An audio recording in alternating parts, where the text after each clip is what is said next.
Hola, hola, bienvenidos a Aprendiendo Fisiología. Hoy estaremos abarcando el tema de potencial de acción. Bien, definamos primero qué es el potencial de acción. Son los cambios súbitos o los cambios rápidos a nivel de lo que será el potencial de membrana y a lo largo de lo que será la fibra nerviosa, constituyendo así la forma en la que se transmite la información, donde cada potencial de acción sufrirá un cambio súbito desde lo que será el potencial de membrana en reposo hasta un potencial de membrana positivo, terminando con un cambio casi igual de rápido desde el potencial de membrana positivo hasta lo que será el potencial de membrana en reposo.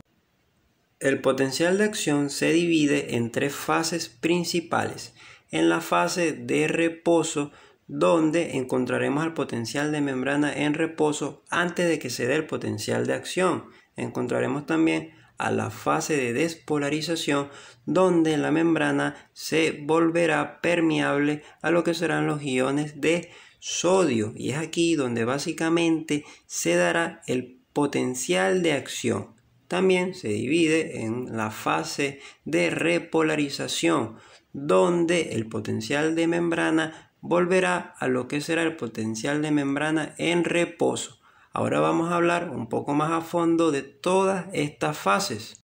En la fase de reposo encontraremos a la fibra nerviosa en su potencial de membrana en reposo, es decir, en menos 90 milivoltios, y para estudiar esta fase y las demás fases usaremos una neurona amielínica e imaginemos que estamos a este nivel y microscópicamente nos quedará esta imagen que está aquí abajo. Ahora bien, de esta fibra podemos decir también que se encuentra, o esa membrana se encuentra polarizada, ya que su diferencia de potencial, entre comillas, se encontrará estable. Ahora entramos a la fase de despolarización, donde la membrana de esta fibra se vuelve permeable a los iones positivos, en este caso al ion de sodio, a través de los canales dependientes de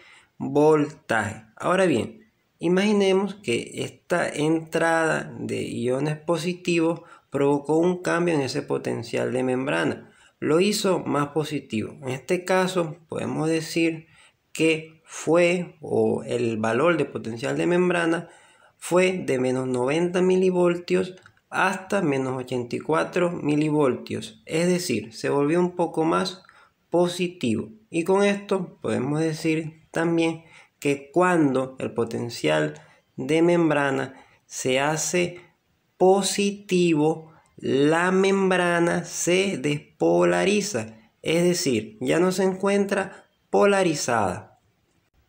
Seguimos en la fase de despolarización. En este caso vemos a más lugares de esa membrana que se han despolarizado, y en este punto podemos asumir que el potencial de membrana llegó hasta unos menos 65 milivoltios, que básicamente será el potencial necesario para llegar al umbral. El umbral es el potencial suficiente para generar un potencial de acción, como ya lo vamos a ver en la otra lámina.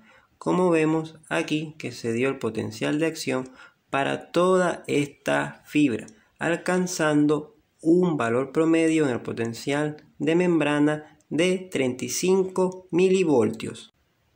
Y aquí ya llegamos a la fase de repolarización, donde el potencial de membrana positivo vuelve al potencial de membrana en reposo.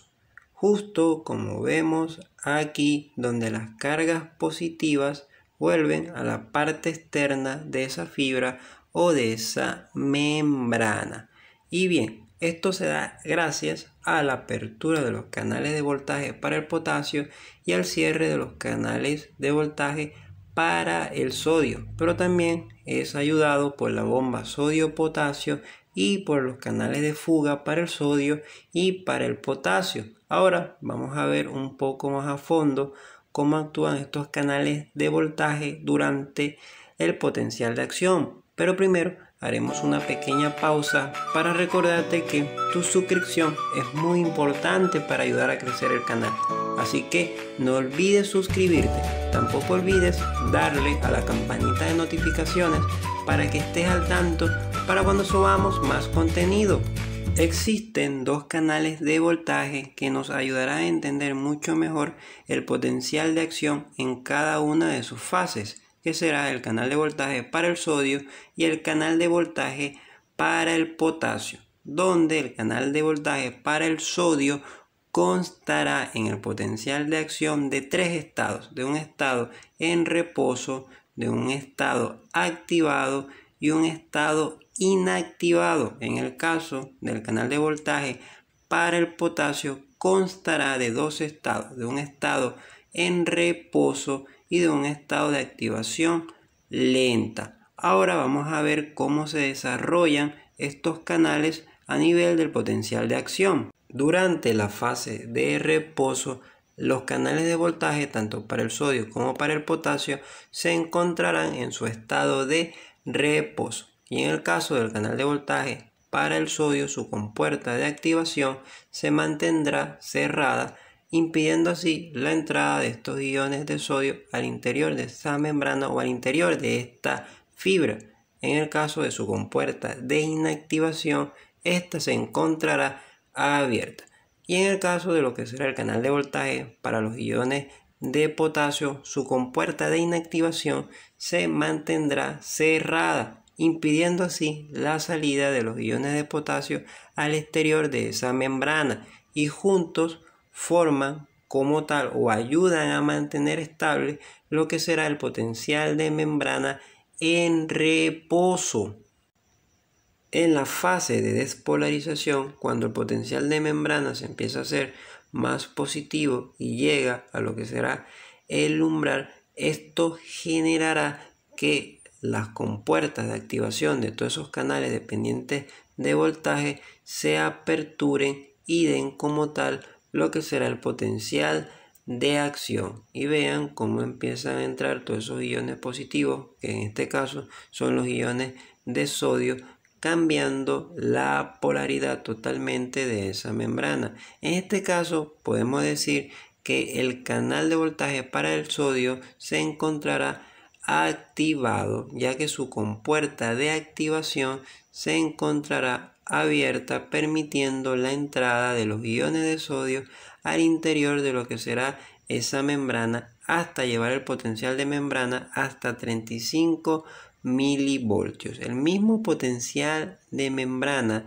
que apertura lo que es la compuerta de activación es quien cerrará la compuerta de inactivación, justo como vemos aquí. Esta compuerta se cerrará 10 milésimas de segundos después que la compuerta de activación se abra, y este canal de voltaje dependiente de voltaje para el sodio entrará en su estado inactivado, impidiendo así que los iones de sodio entren o sigan entrando a lo que es esta fibra.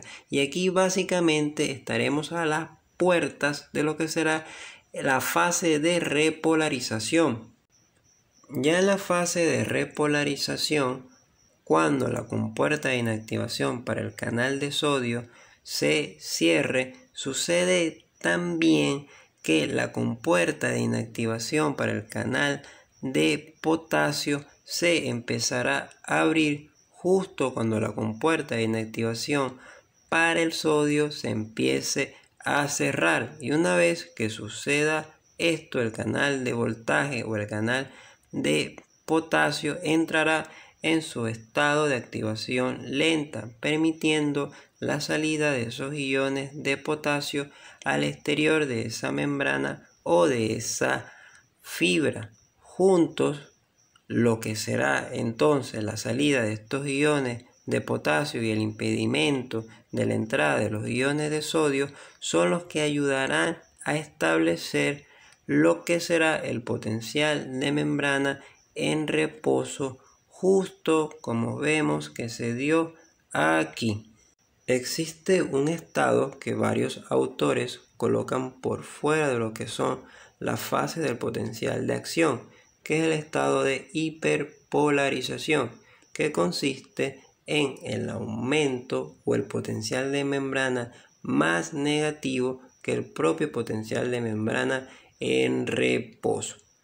Por aquí tenemos a la morfología del potencial de acción de una fibra nerviosa. Por ahora no vamos a estudiar a fondo esta gráfica, sino que la vamos a estudiar en otra clase con otros elementos para poder tener un mejor entendimiento. Pero por ahora sepan que existe una morfología para el potencial de acción para la fibra nerviosa, que es muy distinta a la forma que tendrá el potencial de acción para el músculo. Pero eso ya lo veremos en la otra clase. Con esto finalizamos ya el video de hoy. Si te gustó, por favor suscríbete y no olvides suscribirte de nuevo y compartir este video.